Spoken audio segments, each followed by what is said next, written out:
Hey everybody, how's it going? So you guys remember last year when Xbox and some gaming media outlets were calling 2025 the year of Obsidian on account of them releasing 3 games in just 1 year? You guys also remember when games media tried to gaslight people into believing that Avowed was a hit, getting 6 million players in just a couple of weeks, based off of some really bad assumptions?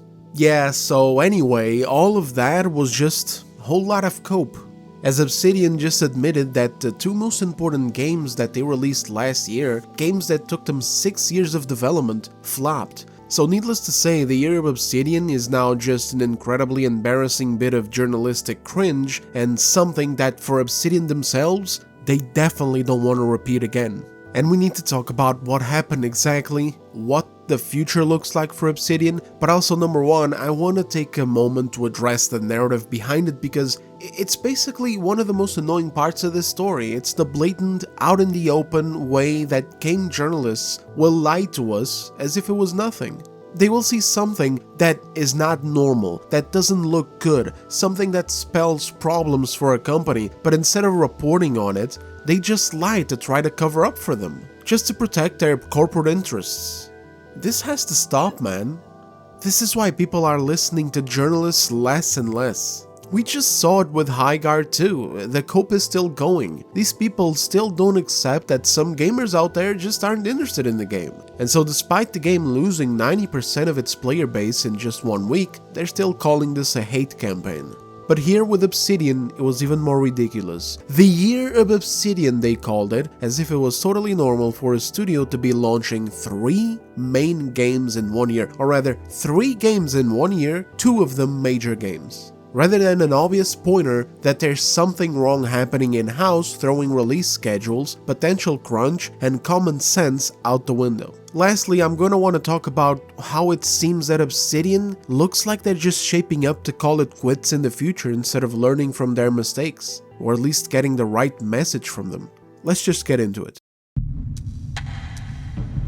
So first off, all this information came from a Bloomberg article that released just now this week on the 3rd of February, and frankly, despite part of this video being about harsh realities and also a good chunk of frustration from my part as a big fan of RPGs and also a fan of Obsidian, or at least what Obsidian used to be, I still do admire the head of Obsidian for opening up about this stuff for the article instead of doing what many other studio heads do, which is to bury their heads in the sand and pretend like everything is okay and their failures are either not failures because hey look guys, we have hit X million players on our awful game despite our market cap falling so hard even a starving child in Africa can afford to buy stocks, or pretend like their failures are all attributed to hate campaigns on the internet where somehow random little chudlings have the psychic power to influence masses of people, literally millions of them, to not buy incredible video games that would otherwise sell like hotcakes.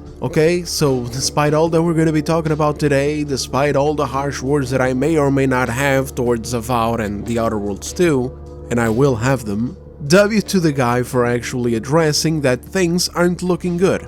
Now let's move forward. I'm not going to read you the whole article because there's a lot of filler, like it literally starts talking about a goddamn diner where the guy likes to go get breakfast at and talk to the team while eating cinnamon rolls.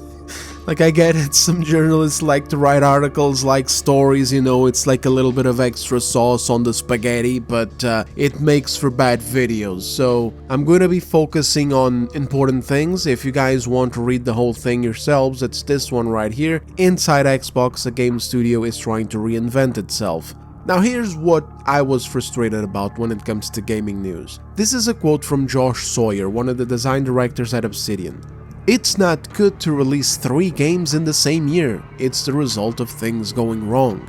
This was so obvious since the very start that I legitimately believed that the Outer Worlds 2 was going to get delayed. I don't think I'm alone in this, let me know if you guys relate. And after playing Avowed and noticing how unfinished it felt, it only strengthened that belief for me. But then it didn't happen, it actually did come out, and even though it was in a better shape than Avowed, it still failed to succeed. And I just don't get why games media does this shit. I don't understand why they keep hyping up legitimate problems instead of calling them out. When you have the main vehicle through which the narratives flow, taking the studio's side, pretending like the studio is killing it, when in reality it's more like getting killed out there, this is problematic and only enables these problems to keep going. It also misinforms the public. Remember, this game, The Outer Worlds 2, was supposed to already be launching at $80. It was only afterwards, after the backlash, that Xbox backtracked on that a little bit and made it $70. These are games being sold at a premium that are not worth that premium, and you have games media trying to pretend like this is a really good thing, like Obsidian, the studio of the year. And then what? Let's say you go with the story, you believe in it, so you buy Avowed for $70, and the goddamn thing is either broken or so incompetently made that its intended state feels broken and unfinished. Well shit, if maybe the game's news media was a little bit more honest about how ridiculous and abnormal it is for a big studio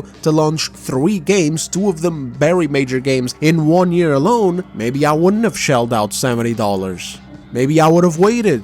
Games journalism has just completely abandoned the public. They used to be all about serving us, they used to be all about informing us, about being real, and about saving us money even in some cases. But now, it's all about protecting these companies no matter what.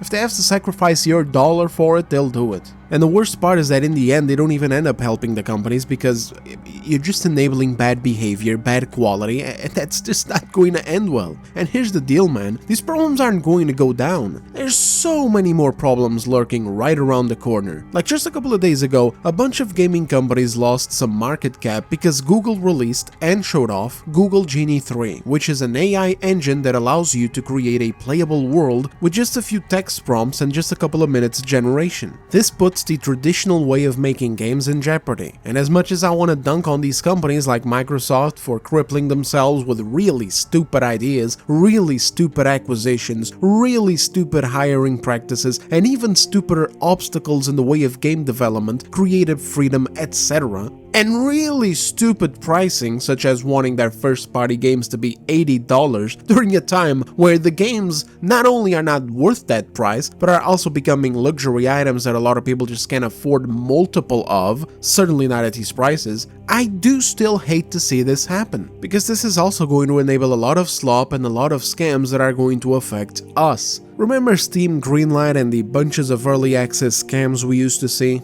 Like, I love glazing indie in this channel, but at the end of the day, it's not perfect. Independent developers and small studios are terrific when you can trust them, and this Google Genie type of technology being so readily available is going to make it harder to find developers and studios you can trust by potentially flooding gaming platforms with sludge and straight up scams. Like, we can be 100% on that. One look at YouTube Shorts and you can kind of get an example of that, where you will scroll through like 20 shorts composed of stolen content or AI slop to finally be able to find one short that's actually a hidden gem from a God's honest content creator on the platform. These can be great tools for very talented artists, but they can also be great tools for absolutely talentless people who will abuse them. But anyway, moving on. To be fair, this isn't just a games media issue. I'm about to read you a statement that came from some idiot at Xbox, and this is why I said what I said at the start of this section, praising the head of Obsidian for at least being straight up and at least minimally honest about the state of the studio and the state of these games. It's because of shit like this. Here's the quote. Obsidian develops games that are central to our vision of reaching more players than ever before, said Mary McGuane, a general manager at Xbox Game Studios, in an emailed statement, adding that the developer demonstrates the creative excellence and range that continues to strengthen Xbox's portfolio. What excellence, dumbass? The games fail. Do these idiots not even swap information between one another? Does like Obsidian get one set of emails going, hey Bob, your shit flopped, it ain't looking good, you gotta get those numbers up. And then this Mary McGuane gets another set of emails going, Obsidian good, Obsidian very good, sun shining down, rainbows in the sky, it's a bright clear sky day for Obsidian, make sure you tell anyone that emails you asking for statement, okay? Like, my goodness, you wanna know an easy step towards making Xbox better right off the get-go? Fire Mary. Just get rid of her right now. It's the easiest and fastest W you can score, because this is precisely a core pillar of what's wrong with this industry. People bullshitting gamers, investors, games media, content creators, and worse, bullshitting themselves. Like, oh yeah, sure, Obsidian demonstrates the excellence of Xbox's portfolio with games that people aren't buying and that Game Pass subscribers aren't playing. What do you even... what is this? Just get rid of these people. They serve no goddamn purpose. What's the purpose of this lady anyway? Lie to the games media so the games media can write how amazing Xbox is doing, even though we can all clearly see that that's not the case? Save money. This is a salary that's going to this person and all the other people who do exactly the same job that she does across this industry. Save money, okay? Get a coffee machine instead or some shit. Jesus Christ.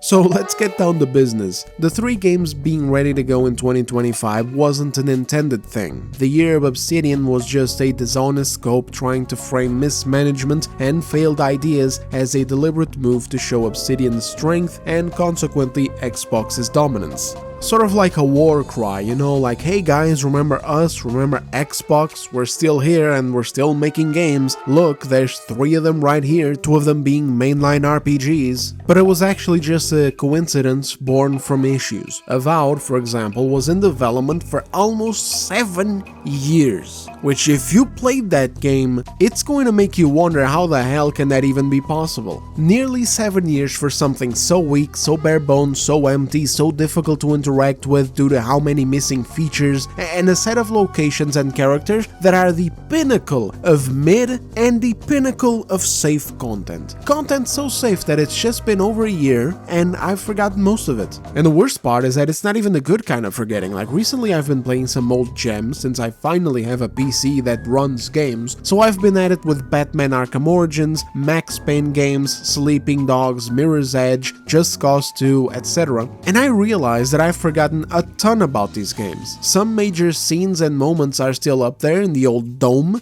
but others aren't. I've just completely forgot them. And the thing is, it kind of excites me. It makes me hyped to go back and replay them, re-experiencing things. But with Avowed, I've forgotten so much in so little time and I don't even want to go back to it. It's not that I'm against doing so, like making videos for you guys has changed the way that I approach gaming in general. I obviously play things that I don't want to play in order to cover it. But when it comes to choosing what I'd like to play in my own downtime activities, oh hell no, man! There's so many great quality old games and indie games that I'd rather spend my time in. You wouldn't even need to spend any money this year, I'm telling you right now, fellas. And maybe that's what I need to start fucking doing. I need to start a series of videos where I go like, hey fellas, instead of playing High Guard, here's 3 great games you should be playing instead. And then, you know, I just do like a little short review, nothing major, nothing too deep, on 3 fantastic games that you can pick up right now for way cheaper than whatever the market is pumping out. Maybe I should start doing that.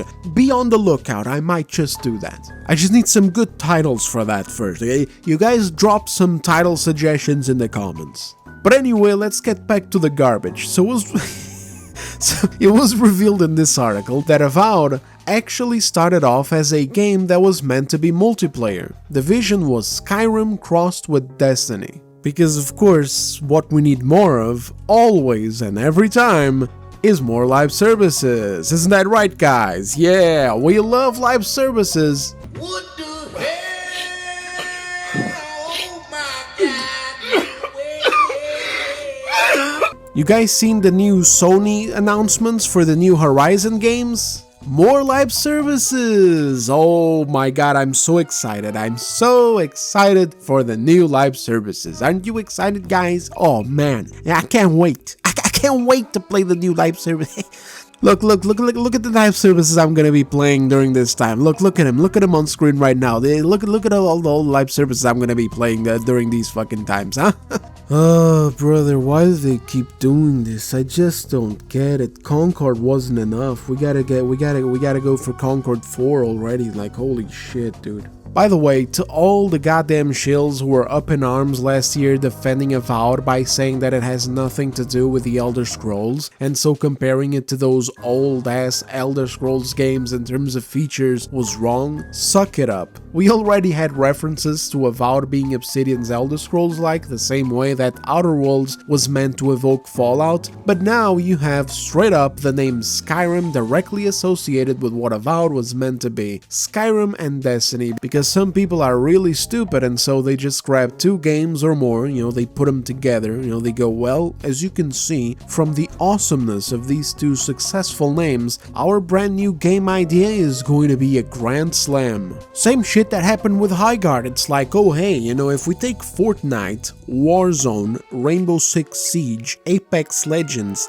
Titanfall, Overwatch, and a couple of more scattered elements from other big-name games, we're surely going to hit it out of the park, and according to Jeff Keighley, they definitely did. Sadly though, it's not looking that way in relation to most people, but anyway, so Avowed was meant to be an online game. It started off that way. Quote, Obsidian's executives assembled a slideshow presentation for the concept that would become Avowed, pitched as an ambitious cross between mega hits Skyrim and Destiny that would allow players to battle monsters together in a massive fantasy world. Josh Sawyer said, my thought when I first saw it was, I don't think there's a team on the planet that could execute this. And regardless, 2 years later, Obsidian stripped the multiplayer feature, put in a new director, and got back to work on what became of Avowed nearly 7 years later. Honestly, there are teams on the planet that could make that happen, it's just not Obsidian's team. This is something I'll never understand. The same happened with BioWare, with Anthem. They looked at Destiny and they went, oh yeah, totally, we can do that shit.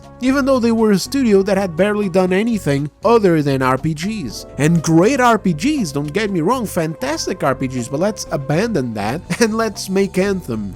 Regardless of how stupid of an idea it is for a studio like Obsidian to just go for something like Destiny crossed with Skyrim, it definitely does explain some parts of Avowed, particularly the ones that feel so undercooked, so vapid.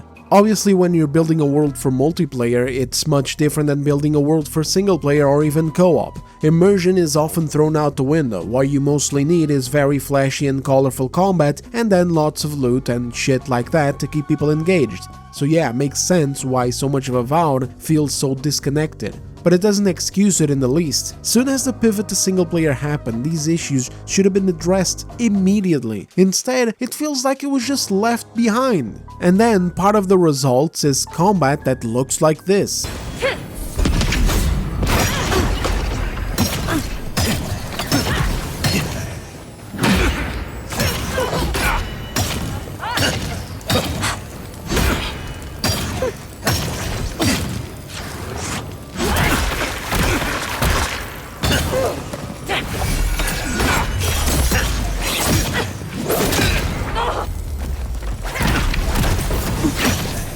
Lots of colorful crap to show your spells and power attacks and shit. You're just whacking at a stupid ass enemy with overinflated health. Some people to this day praise combat in Avowed, and I don't understand why. It does the bare minimum to show feedback, like when you hit an enemy, it actually does show impact. This is the only difference that I can recall versus what some other games in the same class usually did, like Skyrim, where this impact feedback only happened when you did a heavy attack, or when you got a critical hit that staggered the enemy, or when you smacked a shield, which showed the shield absorbing the impact. But that's it! What the hell does the combat in this game have to offer beyond that? Maybe I shouldn't bother with such comments. I mean, it's obvious that it's a minority anyway. If it wasn't, the game wouldn't have performed so badly. It's one of those things where it suffices for an RPG, but beyond that, it really doesn't. And even for an RPG, there's design directions I really hate, like all the neon crap. I don't think we need our basic arrows and basic bows to glow purple when the player has a fully drawn out bow. That just looks like I'm playing a game for 4-year-olds. It's supposed to be a fantasy game, not Fortnite. Later, near the closing of the article, there's this quote that is... It just sucks, man. It's one of those things where you go, what the hell are you talking about? Urquhart, that's the head of Obsidian by the way, and his deputies discussed some things they could have done better with last year's releases. Perhaps Avowed players needed the option to say, commit crimes and get arrested to make the world feel more alive. Maybe the Outer Worlds 2 needed stronger virtual companions. It's hard to imagine a game would sell more copies if it had pickpocketing, but Obsidian's leaders say seemingly minor ingredients can make a big difference. This is a huge L from, whoever wrote this. Actually, let me check who it is. Oh, of course. Oh no. Jason Schreier. It's a big Bloomberg article, so I should have guessed. The dude is good at setting up a story, and while I love the fact that he can actually go into a game studio and do these big investigative pieces, we will always suffer from the fact that this dude is just completely out of touch with what it is that makes a good game. What it is that players actually want. That's why he doesn't understand why having pickpocketing or better virtual companions or being able to commit crimes in the world would make the game sell more copies. He's framing this all wrong. It's not about these little individual pieces on their own. It's not that a gamer can take like 2 or 3 minutes to cause mayhem in a town by shooting NPCs or whatever and have the guards come after him and, then reloading a save afterwards. It's about the sum of its parts. When you're making an RPG, you need to commit and make an actual RPG. This is what Obsidian was supposedly doing. This is what Avowed was being marketed as, and then it ended up looking more like a weak action adventure game instead. Something superficial that was LARPing as an RPG and charging people $70 on top of that. I know that pricing is very likely not Obsidian's decision, it's all on the Xbox side of things. Maybe if this was like an Obsidian game made in-house on their own, self-publishing, or maybe publishing through a very small publisher like for example the Outer Worlds was, maybe they would price it lower. But still, getting hung up on these details doesn't matter because at the end of the day it's still $70.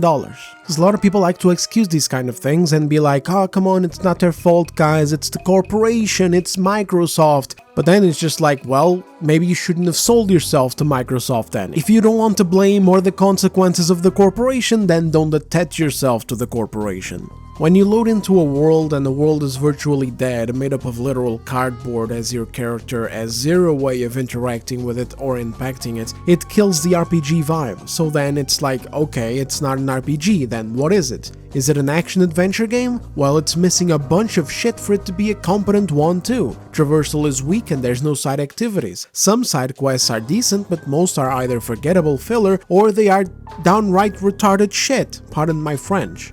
If you don't have to go nuts and create the sandbox of all sandboxes, you don't have to go and break the mold. I don't think any Obsidian fan really expects that from them to begin with, but they did expect at least the bare minimum of what Obsidian is known for, and sadly that wasn't present. Like, you have to at least do enough so that if your game is compared to Oblivion from 2006, it doesn't look outdated and incompetent in comparison. We can't have this mentality of, oh, who cares, I don't think this game needs this feature because there's no way that there's players out there that'll buy it or play it for this feature alone. That's just not how this works. First impressions matter a lot, and sometimes these little features count much more than just what they individually represent. And that's features. Better companions are a given.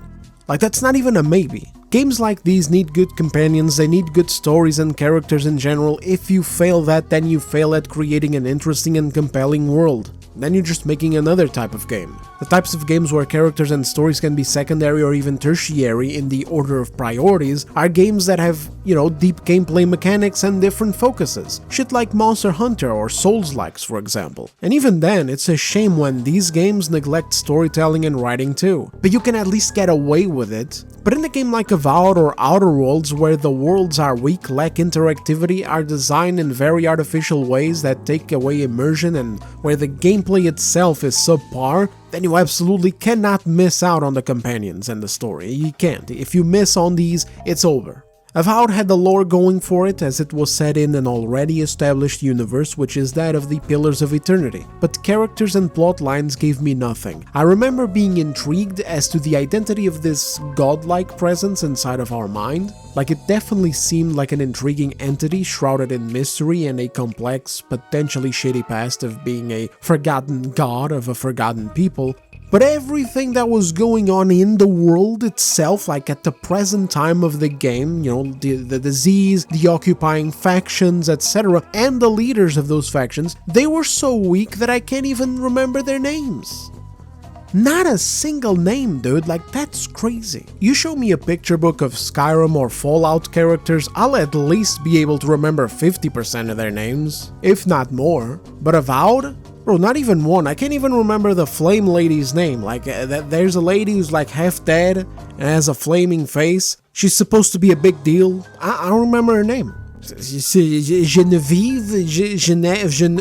No, that's fucking Final Fantasy VII. What the hell am I doing here, man? If I can remember this one's name, let alone, yo, the town's leaders, the ambassadors, etc., I got no clue. Anyway, let's move on to Obsidian's terrible plans for the future.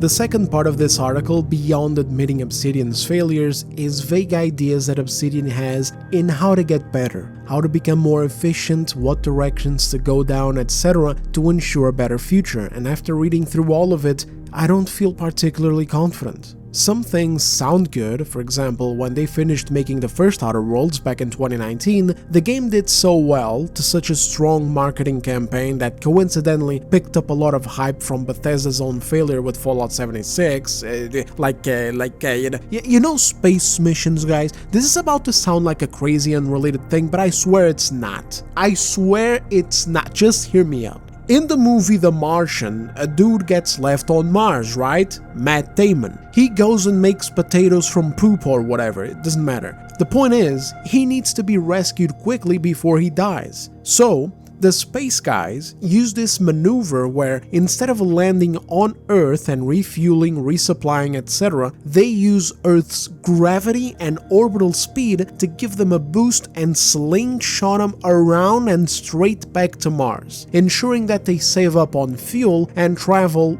by using that, like the natural force from gravity. Saves them a lot of time, etc. That's what Obsidian did with the Outer Worlds. Fallout 76 was basically a black hole level disaster. The damn game was not only what fans of Fallout did not want, but it was also a damn mess, even at release. And Obsidian, in the meantime, was making the Outer Worlds, which, if you compare it to Fallout, it's actually poop. Like, it's poop, you know what I mean? It's good for Matt Damon to use as fertilizer for his potatoes. But next to Fallout 76, and while using the anguish from Fallout fans who wanted something good and got a goddamn joke with no NPCs, no actual story, no nothing, the game actually looked really promising, and Obsidian even used the Fallout name to market it by putting it in big letters that this was coming from the people who created Fallout and developed New Vegas. So thanks to this maneuver, the Outer Worlds actually sold really well, and Obsidian, together with Microsoft, who purchased them immediately afterwards, didn't even stop to think whether or not this game was franchise material. They didn't even stop to wonder if maybe, just maybe, the success that it got happened in big part because of using Fallout 76's disaster as a slingshot. And so, bam! They decided to make a sequel to a game that had absolutely no grounds to deserve, need, or even sustain one. Seriously, that's the biggest problem with Outer Worlds for me. Everything made for that first game had one shot to work in one small contained setting. Expanding it to make a sequel was going to be a mess because nothing that built it had sense or scale behind it. It was made to just be sort of a comedy game on what happens if there's this crazy wacky solar system ruled by comically greedy companies. Outer Worlds was basically a one-off game where you have some fun and some giggles with, and that's it. But we'll get to much more on this when I eventually make my video on Outer Worlds 2. I'll try to have it out soon, fellas. Both this and Ghost of Yotei, which it's not that I've been slacking on making these videos, it's more that I took breaks from both of these games due to boredom, and well, I'm having so much fun with older games that I struggle getting in the mood to go back to them. But anyway, so the good news is that they're not making the Outer Worlds 3! We did it, boys! At least not right now. It's not in the cards. The cards are to make expansions for the Outer Worlds 2 and Grounded 2 and keep making new games in the Pillars of Eternity universe. So this is positive, and another thing that's positive is one of the quotes that I'm going to read in a second, but that is sadly too, short. I'll explain it in a little bit. What isn't positive though, is that it feels like Obsidian wants to just give up on pushing themselves to make more robust games. Let me compile a few quotes here so that we can better explain this. Number 1. Chris Parker, a co-founder, says working over distance, specifically 3,000 miles away from another studio, was empowering because he could make hard calls more swiftly. One of Grounded 2's vehicles were originally designed to be shared by multiple players. Once the functionality wasn't coming together, they pivoted and scrapped it immediately. Quote, I was like, if this was one of our internal teams, we would work on this for another 2 or 3 months. We made this call because we could tell them what to do. It feels like we still run around with our kid gloves internally. So this is that positive one that I said I was going to mention here, and the reason why I was iffy about it is because it's not gonna go anywhere. I mean, let's face it, it was one thing for one of their games, but the dude has his head in the right place. Way too much kid gloves going on in so many AAA studios right now, where internal feedback is non-existent because no one wants to be offensive or unkind or make some form of hostile work environment in the minds of people who are just, let's face it, too sensitive. Some people will end up making mistakes and doubling down on shit that doesn't work just because they don't want to tell others what to do. Toxic positivity is a huge problem. Remember, Concord was a big victim of that. If more people like this had more power within Obsidian to lead its functionality instead of assholes like Matt Hansen, you might actually go somewhere. But anyway, let's continue. Quicker decisions could help Obsidian shorten development times, as could more outsourcing. Another shortcut is the team plans to more frequently reuse technology on projects instead of building new animation systems for each game. Quote, we don't need to change everything every time. We had this debate internally. Do people really care that we spent an extra 100-person months on the inventory screen? Said Urquhart, head of Obsidian. And the thing is that no, but this is a deadly slippery slope that I feel is using an inventory screen as a disingenuous hyperbolic example.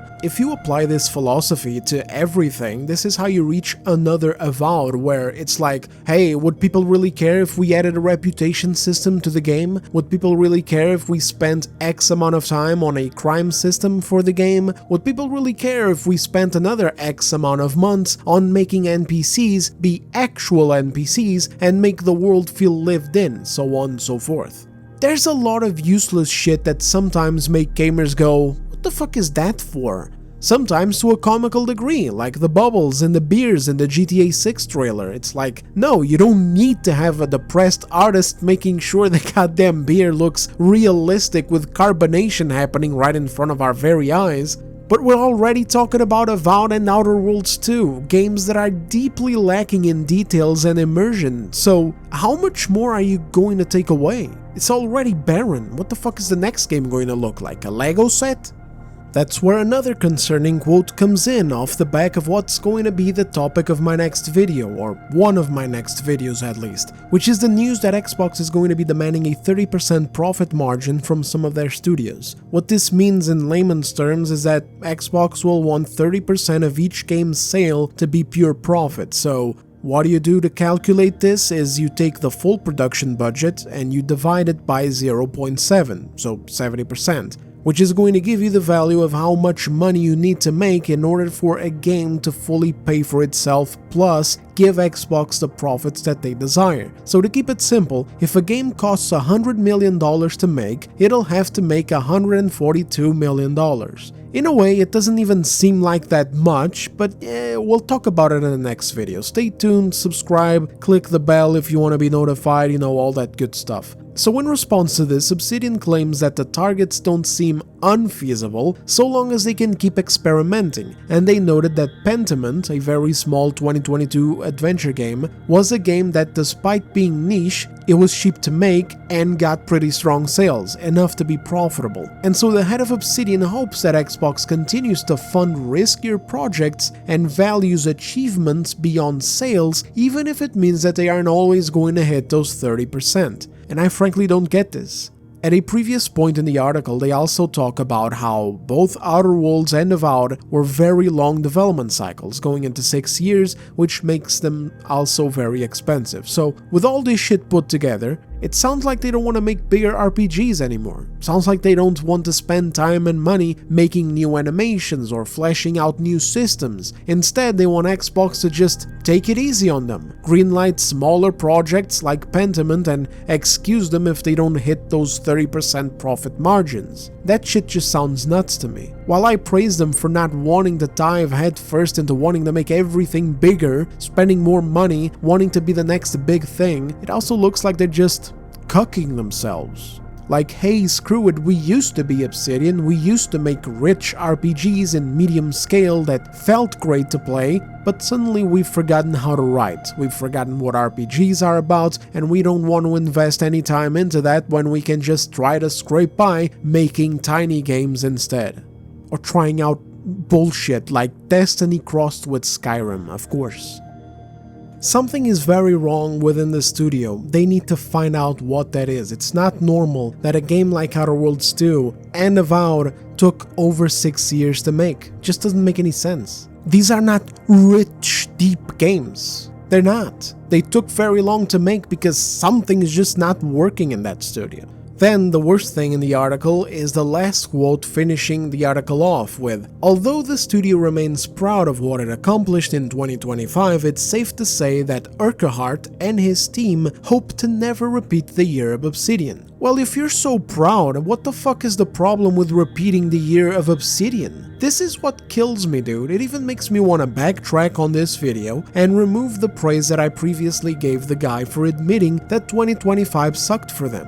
Because at the end of the day, if you're still proud of what you did, then where's the lesson learned? And therein lies the issue at the heart of the beast here. Nowhere in this article does it sound like Obsidian truly learned from their actual mistakes. They just seem to be wanting to further downscale their production so that there's less things in which they can make those same mistakes in. Or so that at least those mistakes will be in a smaller scale, rather than at the scales of Avowed and the Outer Worlds 2. Obsidian has a severe problem in-house where their specialty, RPGs, is no longer their specialty. Their stories are baby boy slop, their characters are boring, their presentation would fit straight into the Sunday morning cartoon visual. Their worlds lack complexity, interactivity, and player impact, and their gameplay remains something that just suffices to carry the rest of the game forward, but without any game to sink our teeth into, no good story, no good setting, no good characters, nothing that just pushes you, that gives you that drive.